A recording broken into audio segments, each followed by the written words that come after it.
आप सबको जय मसीह की। आज का जो हमने बाइबल वर्स ली है वो है यशायाह नबी की पुस्तक, उसका 5 अध्याय और उसकी 20 आयत। उसमें इस प्रकार लिखा है, हाय उन पर जो बुरे को भला और भले को बुरा कहते, जो अंधियारे को उजियाला और उजियाले को अंधियारे ठहराते और कड़वे को मीठे और मीठे को कड़वा करके मानते हैं। या बाप बेटे रूह कुदूस के नाम से आमीन। इस वर्स में, इस आयत में हम ये देखते हैं कि जैसे आजकल के टाइम में, जो कि हम जानते हैं कि ये अंत के दिनों का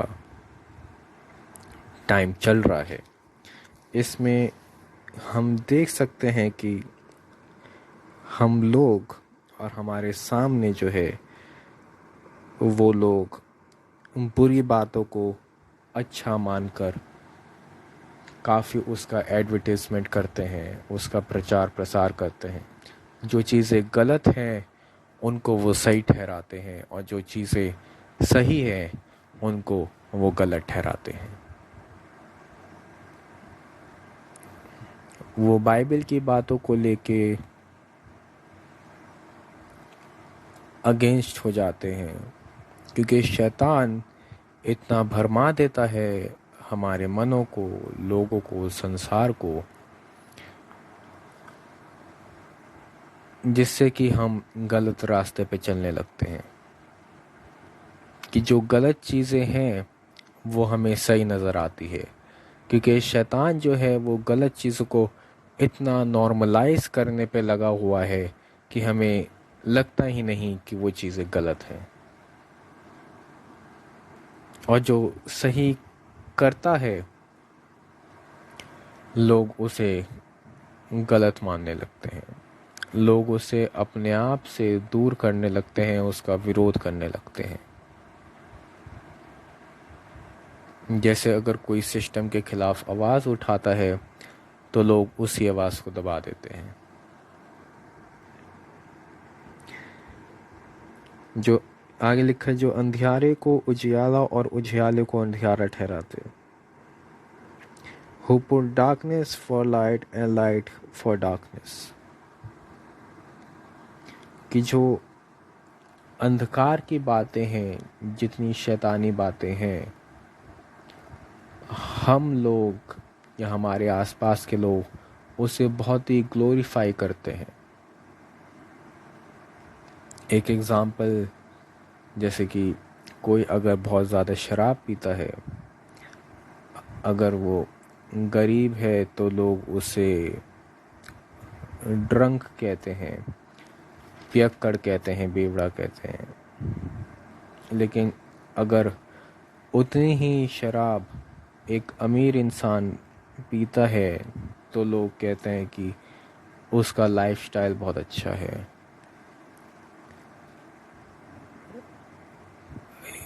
ही is good in his riches, की बहुत अच्छी लेविश लाइफस्टाइल है, वो अय्याश है। देखा जाए तो दोनों ही सेम क्वांटिटी में शराब को पी रहे हैं, लेकिन हमारे वर्ड्स जो हैं वो चेंज हो जाते हैं, अमीर के लिए और गरीब के लिए। और भी बहुत सी चीज़ें हैं जो कि गलत हैं और हम लोग उसे ग्लोरीफाई करते हैं। कि जब हमारे पास पावर आ जाती है, जब फिज़िकली बहुत ही लोग स्ट्रांग हो जाते हैं, तो वो दूसरे को ऑप्रेस करते हैं, दूसरे को सताते हैं, परेशान करते हैं, मारते हैं। लेकिन उन्हीं लोगों को जो सोसाइटी है हम लोगों की, उसे ग्लोरीफाई करते हैं कि ये तो इस जगह के बाहुबली हैं, इस जगह के। हम उनको हीरो बना देते हैं कि अपने आप को हम इतना उनके सामने कमज़ोर महसूस करते हैं, जबकि वो हमारे ऊपर अत्याचार करते हैं। कि जो बुराई है हम उसको बहुत ही उजियाले में लेके आते हैं, और शैतान जो है उन्हीं बुराइयों को नॉर्मलाइज करता है। अब आगे हम पढ़ते हैं कि और कड़वे को मीठा और मीठे को कड़वा करके मानते हैं। कि जो परमेश्वर की बातें हैं, जो बाइबल की बातें हैं, अगर कोई हमें बताता है तो हम उसकी सुनने को तैयार नहीं होते। हम उसकी बातों को सुनना तक पसंद नहीं करते।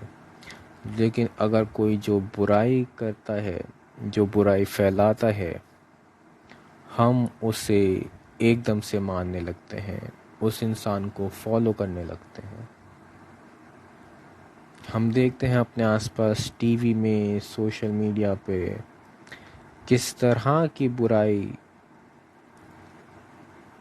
चल रही है। लोग हर सेंटेंस में गालियों का उपयोग कर रहे हैं, हर सेंटेंस में उनकी डबल मीनिंग बातें होती हैं, और जो सुनने वाले हैं बजाय उसको अपोज करने के, उसका विरोध करने के, वो उन बातों को एंजॉय करते हैं, उन बातों को एक्सेप्ट करते हैं, जिस वजह से जो बोलने वाला है उसका हौसला और बढ़ता है और वो उस बुराई में और आगे बढ़ने की कोशिश करता है। हमें सोचना चाहिए, हमें समझना चाहिए कि ये जिन चीज़ों को हम ग्लोरीफाई कर रहे हैं, हम जिन लोगों को ग्लोरीफाई कर रहे हैं, यही आने वाली पीढ़ी का, यही आने वाले बच्चों को सिखाते हैं। हम जिनको आज ग्लोरीफाई कर रहे हैं, जिनको फॉलोअर्स बढ़ा रहे हैं, वो उनकी वजह से आने वाली नस्ल, आने वाली पीढ़ी क्या सीखेगी? क्या वो एक दूसरे का आदर कर पाएंगे? क्या वो एक दूसरे की सहन कर पाएंगे? क्या वो एक दूसरे को एक इज्जत की नज़र से देख पाएंगे? क्या वो अपने मनों के अंदर एक अच्छे ख्याल ला पाएंगे? क्योंकि जिस हिसाब से ये दुनिया बदल रही है, जिस हिसाब से लोग बुराई को फॉलो कर रहे हैं, देखने में यही आता है कि लोग जो है अब किसी के बारे में भी अच्छा नहीं सोच पाते। किसी महिला को वो देखते हैं तो ज़्यादातर बार वो कुदृष्टि से ही देखते हैं। जब लोग बोलते हैं तो कोई भी उनके मन में अच्छाई नहीं होती। हमेशा उनकी बातों में मतलब, हमेशा उनकी बातों में डबल मीनिंग, और हमेशा उनकी बातों में गालियाँ रहती हैं। और बुरी आदतें जैसे सिगरेट पीना, शराब पीना, ये सब शैतान ने इतना नॉर्मलाइज कर दिया है दुनिया में कि लोग ये सोचते हैं कि अगर ये सब हम ना करें तो समाज हमें एक्सेप्ट नहीं करेगा। People want to be a part of it, क्योंकि वो सोचते हैं कि अगर हम ये सब नहीं करेंगे तो हम अपने आप को बहुत ही अकेला महसूस करेंगे, कोई हमें एक्सेप्ट नहीं करेगा। पर वचन हमें बताता है कि हाय उन पर जो बुरे को भला और भले को बुरा कहते हैं, जो अंधियारे को उजियाला और उजियाले को अंधियारा ठहराते, और कड़वे को मीठा और मीठे को कड़वा कह करके मानते हैं। आखिर किस तरह का जीवन हम जी रहे हैं आज की डेट में? क्या वो जीवन हम जी रहे हैं कि जैसा परमेश्वर हमसे चाहते हैं, या फिर हम जो बुराई है हम उसे ग्लोरीफाई करके देखते हैं कि एक छोटी सी बात हम इतने बड़े लेवल पे हम देखते हैं कि एक, जैसे कि हम इंस्टाग्राम, फेसबुक वगैरह पे देखते हैं, यूट्यूब पे देखते हैं कि कुछ लोग हैं कुछ नहीं कर रहे, फिर भी उनके मिलियंस ऑफ व्यूज़ हैं। क्या हमारा इंसानी दिमाग, हमारा इंसानी ख्यालात इतने निम्न हो गए हैं कि हम सोच नहीं पा रहे कि क्या चल रहा है, क्या नहीं चल रहा है, या क्या हमें देखना चाहिए? एक अभी वीडियो देख रहा था कि एक लड़के ने अपनी डेली, वो 1 महीने तक या 1 साल की रोज़ वीडियो बनाता है या फ़ोटो लगाता है और उसको एक कंबाइन करके एक वीडियो डाली है। उसके ऊपर मिलियंस ऑफ व्यूज़ हैं। एक ने एक एग की फ़ोटो डाली है, उस पर मिलियंस ऑफ व्यूज़ हैं। कहाँ जा रहा है हमारा समाज? क्या हो गया है हमारे सोचों को कि किसी गरीब को खाना देने में, किसी ज़रूरतमंद की मदद करने में हम एक बार भी नहीं सोचते, हमारे अंदर आता ही नहीं कि हम किसी की मदद करें। और जैसे कि हम देख सकते हैं कि कोविड जब पूरे पीक पे था तो लोग जब लोगों की मदद कर रहे हैं तो वो फ़ोटो खिंचवा रहे हैं। इस में जो है, हम परमेश्वर के बनाए हम इंसान, जो कि परमेश्वर सबको एक ही दृष्टि से देखता है, तो फिर क्यों एक इंसान दूसरे इंसान की हालत का मजाक उड़ाता है दुनिया के सामने? क्यों दूसरों को दिखाना चाहता है कि देखो इसकी फाइनेंशियल कंडीशन इतनी बुरी हो चुकी है कि ये एक वक्त तक खाना भी नहीं जुटा पा रहा। कहाँ जा चुके हैं हमारे ख्यालात? हम ये देखें कि हम ज़रूरतमंद की मदद करने के लिए पैसे खर्च नहीं कर सकते, पर एक उन चीज़ों के लिए पैसे खर्च करने को तैयार हैं जिनकी कोई इम्पोर्टेंस नहीं है,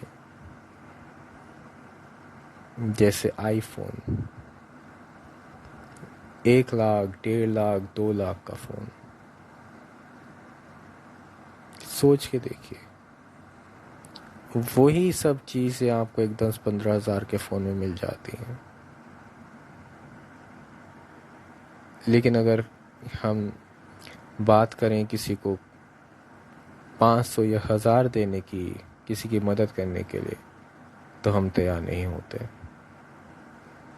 बड़े बड़े ब्रांड्स के कपड़े, जूते, घड़ियाँ, पर्स, बैग्स हम इतनी बड़ी रकम दे के ले लेते हैं, लेकिन जब किसी गरीब मोहताज की मदद करने की बात आती है तो हम पीछे हट जाते हैं।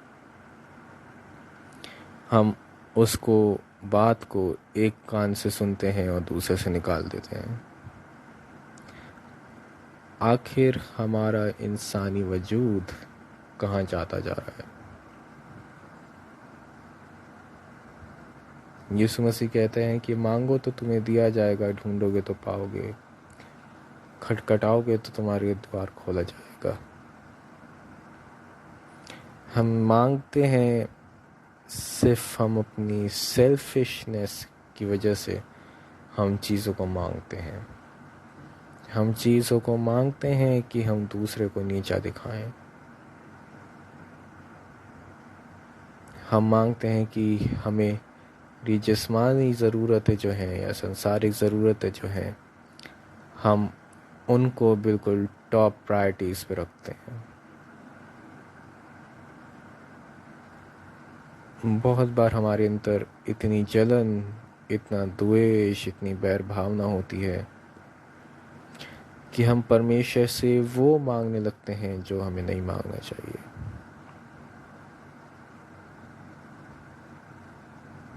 बल्कि जैसे हम पढ़ते हैं कि जो हमें मांगना चाहिए वो है आत्मा के फल, करुणा, सच्चाई, दया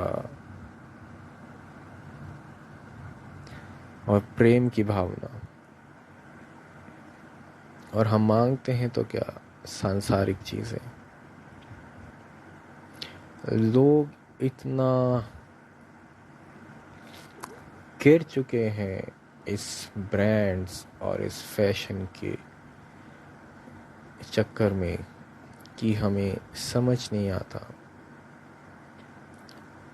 कि कहाँ जाके ये सब चीज़ें रुकेंगी।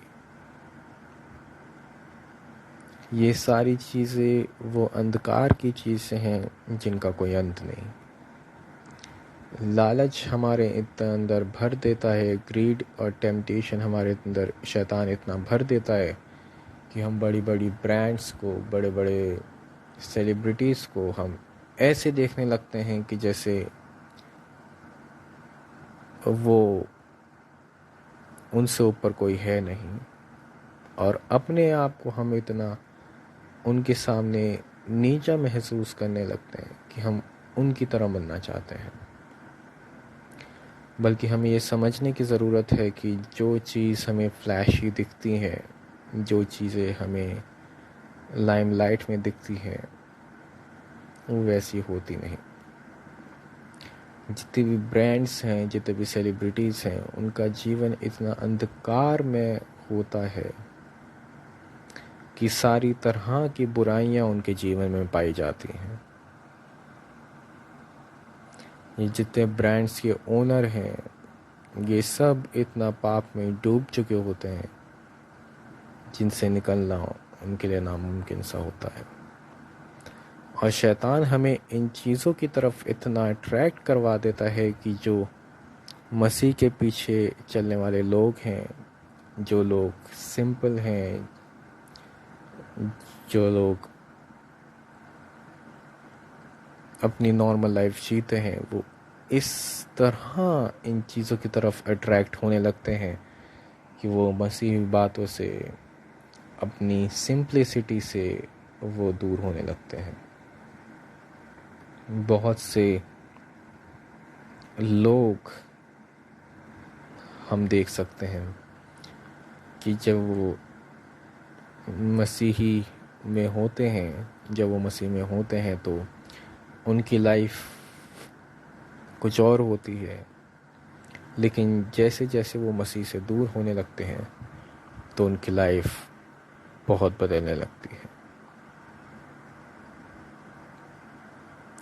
वो बाद में किसी को कुछ समझते नहीं, हर एक को नीची निगाह से देखते हैं, और जब कोई उनसे सुपीरियर आ जाता है तो वो अपने आप को नीचा महसूस करने लगते हैं। बल्कि हम पढ़ते हैं वचन में, यीशु मसीह कहते हैं कि एक दूसरे से प्रेम करो। जैसे मसीह ने, जैसे परमेश्वर ने तुमसे पहले होके प्रेम किया, वैसे ही तुम भी एक दूसरे से प्रेम करो। हम प्रार्थना करें कि जो प्रेम, जो दया यीशु मसीह ने हमें सिखाई है, वो हम एक दूसरे के साथ बांटने वाले हो सकें, हम एक दूसरे से प्रेम करने वाले हो सकें, और एक दूसरे को प्रेम सिखाने वाले हो सकें, ताकि जो लोग अंधकार में हैं, जो जीवन अपना अंधकार में व्यतीत कर रहे हैं, वो जियाले को जाने, उस रोशनी को जाने जो प्रभु यीशु मसीह हमें बताते हैं, जो प्रभु यीशु मसीह खुद हैं, जो संसार में एक रोशनी बन के आए, ताकि हम अपने पाप में अंधकार के जीवन को छोड़कर उस रोशनी की तरफ जाने वाले हो सकें। आइए हम दुआ करें। पिता परमेश्वर, हम आपका धन्यवाद करते हैं इस सुंदर वचन के लिए जो आपने हमें दिया। होने दीजिए कि हम आपके प्रेम को और आपकी बातों को सीखने वाले हो सकें, और जो अंत के दिनों में चीज़ें चल रही हैं आप उनसे हमारी हिफाजत करिए, और जैसा आप चाहते हैं हमारी ज़िंदगियों को वैसा चलाइए, और हमें अपनी रोशनी की तरफ मोड़िए, हम अपनी रोशनी के अंदर चलाइए। आप हमें छू लीजिए, हमें मसा कीजिए। ये सब कुछ मांगते हैं, इसे सुने और कबूल करिए। आमीन।